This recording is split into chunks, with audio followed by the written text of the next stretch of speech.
இந்த காணொளியை தொடர்ந்து பார்க்கறதுக்கு முன்னாடி மறக்காம தமிழ் ஜனம் சேனலை சப்ஸ்கிரைப் பண்ணிடுங்க. இந்தியாவின் வடக்கு மற்றும் வடகிழக்கு எல்லைகளை பலப்படுத்தும் நடவடிக்கைகளில் இந்தியா தீவிரமாக இறங்கியுள்ளது.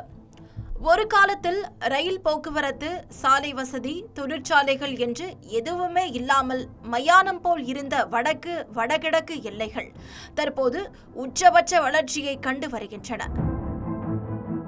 ஆனாலும் சீனாவின் அச்சுறுத்தல் குறையவில்லை. காரணம், இந்தியாவை தாக்க இந்த எல்லைகள் பலவீனமாக இருந்தபோது அதனை தனக்கு சாதகமாக பயன்படுத்திக் கொண்ட சீனா தற்போது அந்த எல்லைகள் மோடி ஆட்சியில் அசுர வளர்ச்சியடைவதைக் கண்டு ஆத்திரமடைந்துள்ளது. அதன் காரணமாகவே அடிக்கடி எல்லையில் பதற்றமான சூழலை உருவாக்குவது, அருணாச்சல பிரதேசத்தை தனது நாட்டின் ஒரு பகுதியாக சித்தரித்து வரைபடம் வெளியிடுவது என ஒரு அட்ராசிட்டியில் ஈடுபட்டு வந்தது. இதற்கும் தற்போது புதிய ஆப்பு வைக்கப்பட்டுள்ளது. இந்தியாவின் லடாக் மாநிலத்தில் எல்லை கட்டுப்பாட்டு கோட்டு அருகே இந்தியா புதிய விமான ஓடுபாதையை உருவாக்கியுள்ளது. கிழக்கு லடாக்கின் முத்நியோமா பகுதியில் இந்த புதிய விமான ஓடுபாதை உருவாக்கப்பட்டுள்ளது. கடல் மட்டத்தில் இருந்து சுமார் 13,700 கிலோமீட்டர் உயரத்தில் 214 கோடி ரூபாய் பட்ஜெட்டில் பிரம்மாண்ட பட்ஜெட்டாக உருவெடுத்துள்ளது.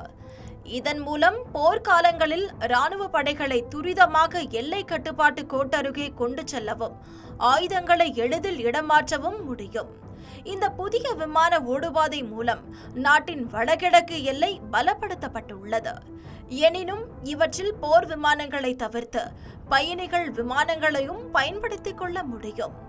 சில ஆண்டுகளுக்கு முன்பு தேஸ்பங், டெம்சோக் பகுதிகளில் சீன ராணுவத்துடன் மோதல் ஏற்பட்ட பிறகு இப்படி ஒரு விமான பாதையை அமைக்க இந்தியா முடிவு செய்து தற்போது அது கட்டி முடிக்கப்பட்டுள்ளது. வடகிழக்கு எல்லையில் ஆனா ஊனா ராணுவத்தை குவித்து சீன் போட்ட சீனாவிற்கு இது பிரதமர் மோடியால் வைக்கப்பட்ட செக்மேட் என்று மக்கள் கூறுகின்றனர்.